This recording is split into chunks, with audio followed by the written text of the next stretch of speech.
Hello dear students, आज के हम क्लास में डिस्कस करेंगे कि जो किशोरावस्था होती है यानी कि जो एडोलसेंस होती है वो क्या होती है। जो किशोरावस्था होती है वो जो हमारी एज होती है वो उसमें 11 से लेकर जो 18 तक की जो एज होती है या फिर जो 19 तक की जो एज होती है उसे किशोरावस्था कहते हैं।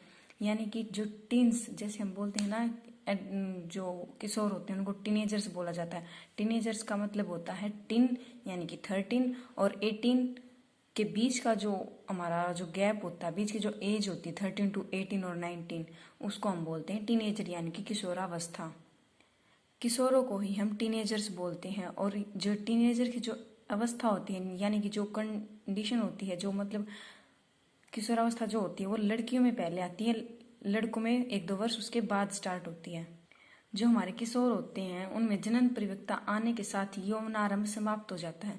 यहाँ पर समाप्त होने का मतलब ये नहीं कि उसकी जवानी समाप्त हो जाएगी, उसका मतलब है कि जो यौवनारंभ है यानी कि जो यूथ की जो उसकी जो स्टार्टिंग हो रही है वो वहां पर फिनिश हो जाती है और वो एक किस्म से यूथ बन जाता है। किशोर जो अवस्था होती है उसमें जो उसकी एंडिंग होती है 18 to 19 के अप्रोक्सीमेट। और जो जनन परिपक्वता होती है वो उसमें 18 से 19 साल के बीच में आने स्टार्ट हो जाती है। जनन परिपक्वता जो है वो अप्रोक्सीमेट 15 to 17 के बीच में भी स्टार्ट हो जाती है डेवलप होना।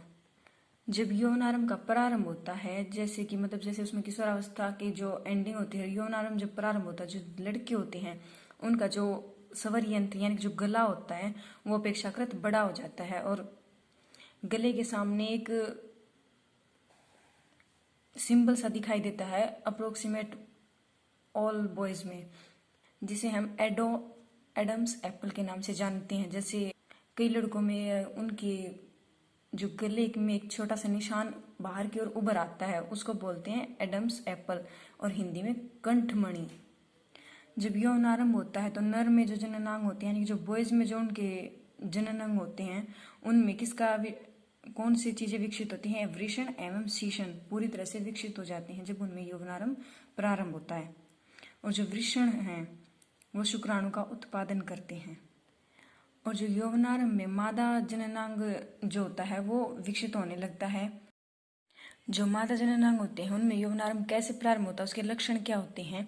उसमें जो अंडाशय का जो आकार होता है उसमें वृद्धि हो जाती है। जो अंड होते हैं या जो अंडाणु होते हैं वो परिपक्व होना स्टार्ट कर देते हैं।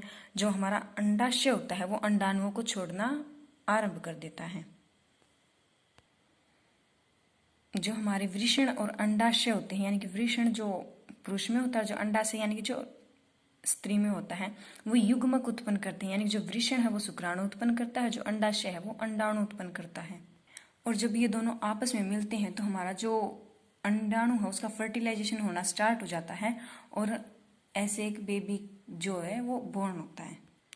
जांघ का जो ऊपरी हिस्सा होता है वो प्यूबिक कहलाता है। यानी कि जांघ का जो ऊपरी हिस्सा होता है, नॉर्मली लैंग्वेज में इसको जैसे लोकल में नले ऐसे बोलते हैं, तो ये प्यूबिक कहलाता है। किशोरावस्था में होने वाले परिवर्तनों को हार्मोन नियंत्रित करता है। ये हार्मोन अंतःस्रावी ग्रंथियों द्वारा स्त्रावित किए जाते हैं। यानी कि जो किशोरावस्था होती है उसमें जो हमारी बॉडीज में जो कुछ चेंजेस होते हैं ना वो हार्मोन्स की वजह से होते हैं। और ये हार्मोन्स जो हैं वो हमारी अंतःस्रावी ग्रंथियां उनको छोड़ती हैं या फिर स्त्रावित करती हैं। जो यौनारंभ में जो पुरुष जो होते हैं उनका जो वृषण है वो पौरुष हार्मोन को स्त्रावण करता है। यानी कि मतलब जो पौरुष हार्मोन होता है उसको हम टेस्टोस्टेरोन के नाम से भी जानते हैं। इसका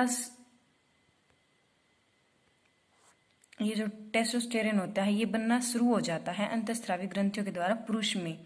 और इसकी वजह से जो मतलब लड़कों के चेहरे पर बाल उगना स्टार्ट हो जाते हैं, उनकी जो बॉडी है उनमें कुछ कुछ चेंजेस होने लग जाते हैं। ऐसे ही लड़कियों में जब यौनारंभ प्रारंभ होता है तो उनके जो अंडाशय हैं वो परिपक्व होना स्टार्ट हो जाते हैं और जो उनमें जो हार्मोन उत्पन्न होता है उसको बोलते हैं एस्ट्रोजन, जिससे उनके स्तनों का विकास होता है। यानी कि पुरुष जो है उसमें जो यौनारंभ के टाइम पर जो हार्मोन स्त्रावित होता है उसको बोलते हैं टेस्टोस्टेरोन और जो लेडीज में होता है उसको बोलते हैं एस्ट्रोजन।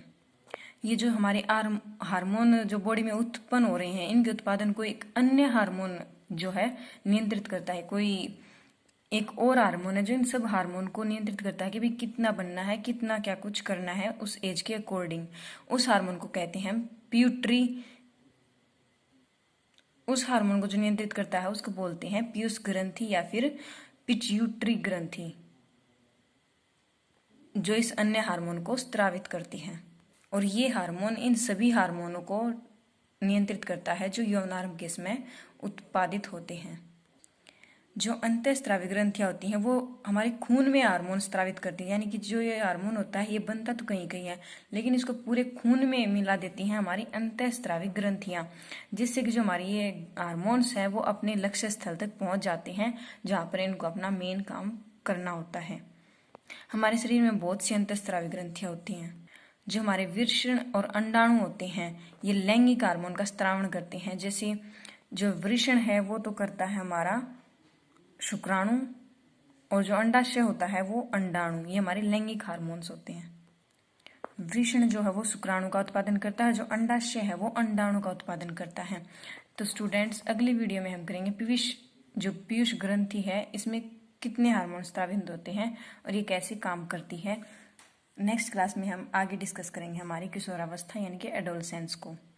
तब तक के लिए धन्यवाद।